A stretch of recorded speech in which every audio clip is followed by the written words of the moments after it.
Hello everyone, Charles Watts here. Welcome back to Inside Arsenal. It's Friday, the weekend is very nearly here. I hope you're having a good day wherever you're watching or listening to this around the world. Of course, Mikel Arteta's press conference is happening a little bit later on today. I will try and do a video after that press conference looking at what he's had to say, all the big talking points from that. Will we get any team news updates?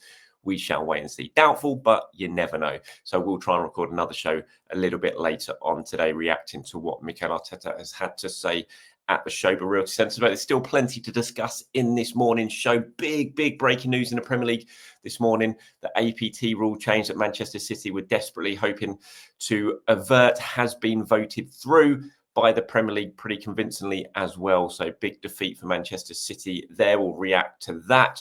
We'll look at who could potentially play for Arsenal this weekend. Martin Odegaard's in training. Kieran Tierney's in training as well, of course. So some big decisions for Mikel Arteta to make. We've got reaction to what we were talking about with Arda Guler yesterday. We've got reaction to Leandro Trossard as well, potentially being offered a new contract from Arsenal. So plenty to discuss before we wait, or while we wait, for Mikel Arteta's press conference a little bit later on today. But let's start with the big breaking news from the Premier League, of course, which, while not sort of directly aimed at Arsenal have had a big part in it, of course, because we know they are on the sides of voting for them back in the Premier League in this battle that's going on with Manchester City at the moment. And City obviously challenging this law change that the club are trying to bring in. It's a rule change that the Premier League are trying to bring in as a result of the earlier sort of trial between the two that City won or claimed that they won, or the Premier League also claimed that they won. But there were certainly a couple of points that fell on the side of Manchester City, which the tribunal decided that the Premier League's original APT rules were unlawful. And these rules were obviously aimed around commercial deals, and Premier League trying to restrict commercial deals that they believe are overinflated, that clubs can agree with sponsors that are linked to them that they believe is overinflated. Obviously, Manchester City, it all came through from an Etihad deal that the Premier League believed was overvalued by Manchester City. So it's led to this big legal dispute. As I said, the earlier tribunal from this decided that a couple of the Premier League's rules were unlawful. So the Premier League have now changed these rules, and they were voted on again today. Man City still believed that these new changes were still unlawful, were urging Premier League clubs not to accept to push them through, and they threaten there'll be more legal dispute if they do. But those pleas, if you could call them that, for Manchester City fell on deaf ears, because Premier League clubs voted them through today on the side of the Premier League. 16 clubs voted for the rule changes for Manchester City, Aston Villa, Nottingham Forest, and someone else who I've forgotten have voted on the side of Manchester City. So I'm sure this will go down very well at Manchester City. I'm sure they'll take it with good grace and won't at all throw more money at their legal team to try and challenge it, but we shall wait and see on that. The statement there, if you can watch it on YouTube, you can see it on screen, from the Premier League, says that at a Premier League shareholders meeting today, clubs approved changes to the league's associated party transaction rules. The amendments to the rules address the findings of the arbitration tribunal following a legal challenge by Man City to the APT system earlier this year. Premier League has conducted a detailed consultation with clubs, informed by multiple opinions from expert independent leading counsel, to draft rule changes that address the amendments required to the system. Blah, blah, blah, blah, blah. And they go on. So the Premier League are going to be pretty happy about this. Arsenal obviously going to be pretty happy. They're one of the 16 clubs that voted for these rule changes. It does impact them. And the rule changes, to be fair, do kind of allow for better commercial deals to now be struck. Manchester City would probably benefit from that, but they wanted more, and they didn't want the Premier League clubs to rush these through. They wanted a sort of suspension of the rule change for at least sort of 90 days. Aston Villa as well have been back in Manchester City, and their chairman recently did an interview at the Daily Telegraph calling for a sort of halt in proceedings while things were pushed through. But clubs have obviously gone down on side. I mean, Arsenal, it's sort of shareholder loans, which Arsenal have benefited from massively in the last few years from the Kroenkes. That sort of system is going to sort of change a little bit now as well, and Arsenal won't be able to benefit from them as much in the way that they were before. I'm sure there might be workarounds from it, but it is big news. And what it means, in my mind, no doubt, is that the sort of legal battles that we are just seeing, that it's just becoming a regular occurrence now when it comes to the Premier League. are just going to go on, because as I sort of joked earlier, this isn't going to go down well at Manchester City. They're not going to I can't imagine they're just going to sit back and accept this result. They've already threatened further legal action. We know they do like a bit of legal action as well, Manchester City, which is not surprising given the army of lawyers that they can throw at everything that comes their way. And I'm sure we're going to have more litigation down the line over this. I can't believe this is the end of the story, but Arsenal will be happy. Tim Lewis would have been the man representing them at the Premier League meeting today. I'm absolutely sure. I don't think the Cronkies were over. I don't think Josh was here, but Tim would have been doing it. And yeah, we'll wait and see. It's literally the announcement has come just as I was beginning to prepare for this video, so it's just immediate reaction now. And I'm sure as this day progresses, we're going to hear much more fallout from this decision. So keep your eyes peeled to social media and all the news sites, because I'm sure there's going to be lots and lots of reaction throughout the day.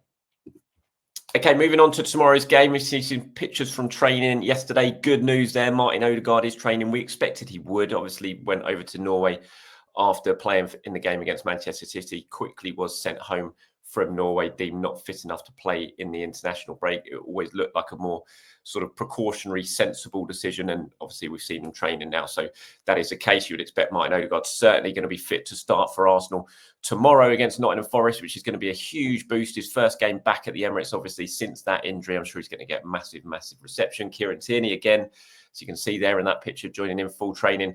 Will he be in the squad tomorrow? I imagine he probably will be.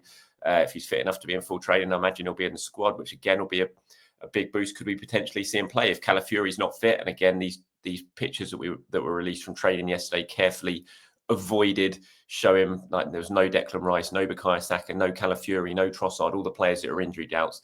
As usual, there was no sign of them in the training pictures, but that doesn't mean, as I'm sure you're all aware by now, that they're not going to be featuring tomorrow. It's just what Arsenal do when it comes to any sort of injury doubts with the players. But if Calafiori doesn't make it, could Kieran Tierney be an option at left back? As I've said, there's no Ben White, so 100% want to see Jurriën Timber playing on the right. I don't want to see Timber stuck out on the left and Arsenal making do with a makeshift right back in Thomas Partey or anyone else.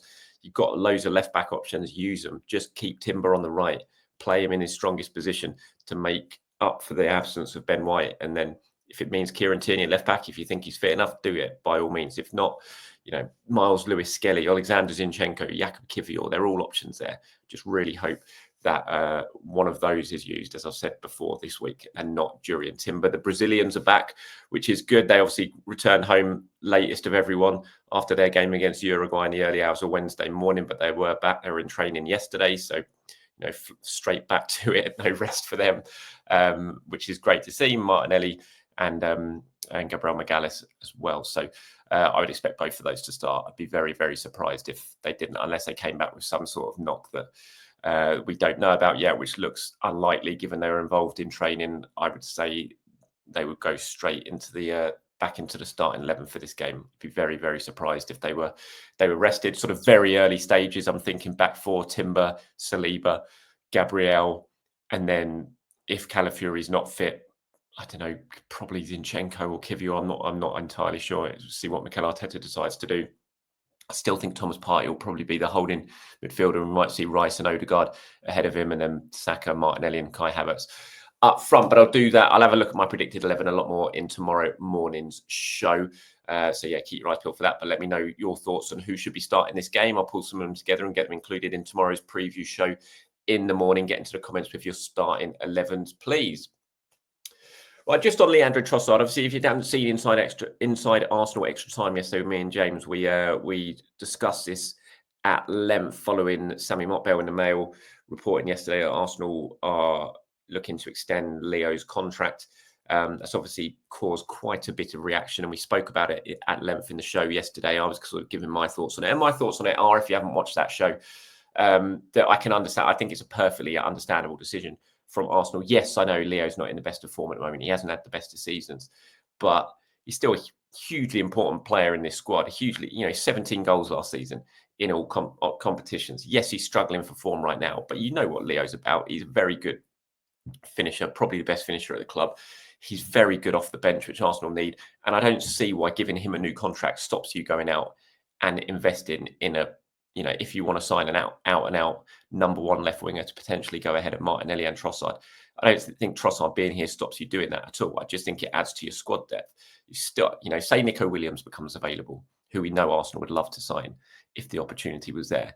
It wasn't there this summer. Say it is there this coming summer. Just because Trossard has signed a new contract, I don't think Arsenal don't do that deal. Yes, you can play him on the left, but you can play him centrally as well. You can play him as a false nine. There are so many options to him. And if you let Trossard go now in the summer, you're not just potentially looking to sign a new winger to be first choice. You're then also having to sign at the same time a new attacking player who could be third choice left winger. It just doesn't make any sense to me. It's just a much better option just to give Leo a bit of a pay rise and keep him. He's 29. He's not exactly blessed with pace, so he's never been about speed. He's not going to lose that. He's still an excellent finisher, still incredibly clever player. And I still think the negative reaction to it from a lot of people, had this story come out just at the start of the season after he'd scored the winner at Aston Villa, when we were all sitting here saying Trossard has to start the next game, he's the best finisher at the club, scored 17 goals last season, why on earth is Martinelli starting ahead of him at the moment? There would have been no negative reaction to it. Everyone would have completely understand it. But because he's on a bit of a bad run of form at the moment, people are looking at it and thinking, why are Arsenal doing that? But for me, it makes perfect sense. I don't have an issue with it at all. I mean, here's some of the reaction from you guys who've been sent in. David says Trossard will come good, and if nothing else, it's smart to protect his sell-on value. Helder with a different opinion says Trossard not good enough for AFC to reach higher levels. Another one that will not be able to sell or get rid of and gets paid too much. They give contracts too easily. Anthony says people digging out Trossard. I believe the problem with his form is that he's asked to play so many positions. It's hard for him to find his form. Look at Havertz at Chelsea. Jurgen, I think that is under there, says, personally, I'd be disappointed if they end up extending Trossard. It's the easy option, but also a bit unambitious and a waste of money. It is really want to upgrade on the left wing, and they see Martinelli as a second choice. There's no reason to spend 120k a week on third choice. They may as well sell him and buy a hungry young player who might prove to be a breakthrough player. But you're talking about might there. That's the thing. And Trossard, you know what you've got there. You've got a player who last season scored 17 goals and was scoring massive goals in the biggest of games and coming up absolutely clutch for Arsenal at times. And yes, he's in a bad run of form, but I do think as well, Anthony there talking about how many positions he's had to play. He's not been settled in this season. He's not really been able to have a rest either when he's been out of form, because everyone in Odegaard's been out, so he's constantly being used. I think there's definite reasons for the drop-off in form from Trossard, and I would fully expect, now that Odegaard's back, because I don't think Trossard's going to be a regular starter now that Odegaard's back, I think he can have a rest. He can go back to arguably what his best role in this squad is, of being an impact sub. And just because he signs a new contract, I don't see why Arsenal would be stuck with him and he'd be getting paid too much. I still think he'd have a really important part to play in this squad. So look, I just have no real issue with this one, because I just don't think it's going to stop Arsenal going out and potentially signing a better player. We need more squad depth. And if you sign him, you go out and sign another good player in the summer, and then Leo drops back into the squad, it's another layer of squad depth there that Arsenal need to improve. If you're buying a youngster who you hope might make it, suddenly if it doesn't make it, then your squad depth's looking really slack again, because you've got rid of an experienced player in Trossard who can do it at the big moments, and you're relying on a youngster to come through. So yeah, I've got no issue with it, I have to say. But obviously it's one that's certainly dividing a lot of opinions at the moment.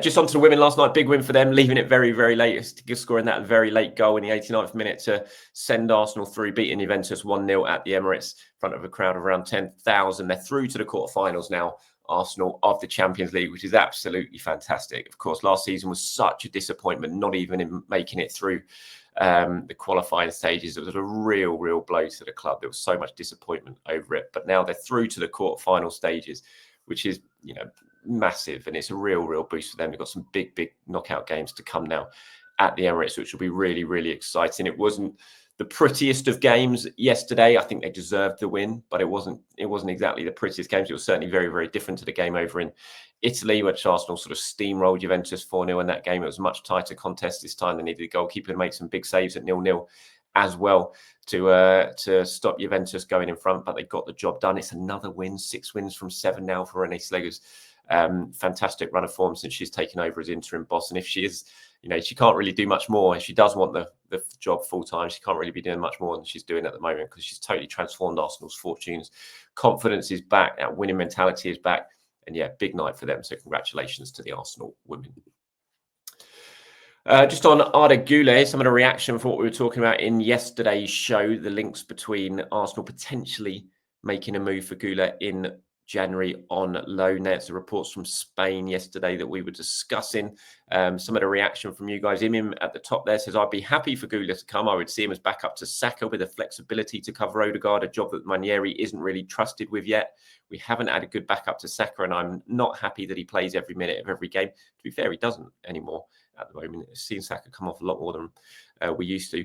In the next 3 years, I want Arsenal to be a team that has two players that are quality in every position, and hopefully by then the battle between Odin, Ranieri and Saka and Guler will be top quality. See, that point there about two top players, quality in every position, that's sort of what I'm talking about when I go back to the Leandro Trossard stuff. Why would you, I just don't know why you get rid of a 29-year-old at this stage, unless someone offered big money for Trossard, by the way.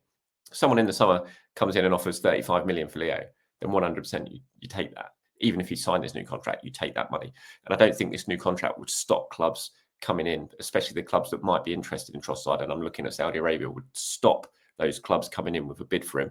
Matthew says, would it not be best to send Ranieri on loan, maybe to a championship club, get some proper minutes and bring in Guler, then evaluate in the summer? Remember, Ethan is only 17, 18 months on loan, and he's still on only 19. Maybe. I still don't really look at Ranieri as being a player. I mean, he's never been one who's been earmarked for loan for Arsenal. Maybe they reevaluate that at the end of the season if they do bring someone in and they look at how they can best sort of continue Ethan's development. But certainly the signs are at the moment that the plan is to keep him around Arsenal and not send him out on loan. I still think he can get the minutes he needs to continue developing at Arsenal. Jelly Belly there at the bottom says 2 points from yesterday's video on Arda Guler and Ethan Ranieri. While I don't want Ranieri's pathway blocked, this isn't about one player.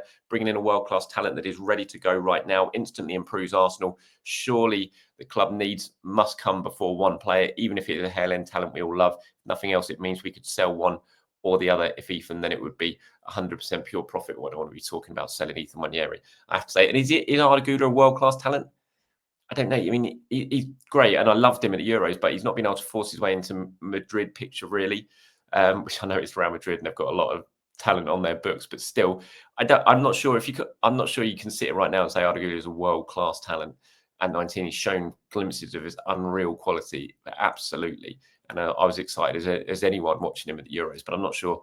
If he's a world-class talent, then Ranieri can't be far off being a world-class talent. I'm not saying he's a world-class player, but a world-class talent. He's clearly got the ability to do that, even if Arda's shown it, obviously, a much bigger stage than Ethan has yet. And you say on Jorginho, if he could leave, I think Marino is a natural replacement for him. I believe Jorginho's legs have gone. I mean, Jorginho never had legs, to be fair, and he isn't at the level we need, sadly, anymore. See, I don't know where that statement comes from, because everything I've seen from Jorginho, even in the fleeting moments we've seen him on the pitch this season, still looks as good as ever to me, Jorginho, and he's brilliant at times last season. So I'm not sure if his legs have gone, I have to say.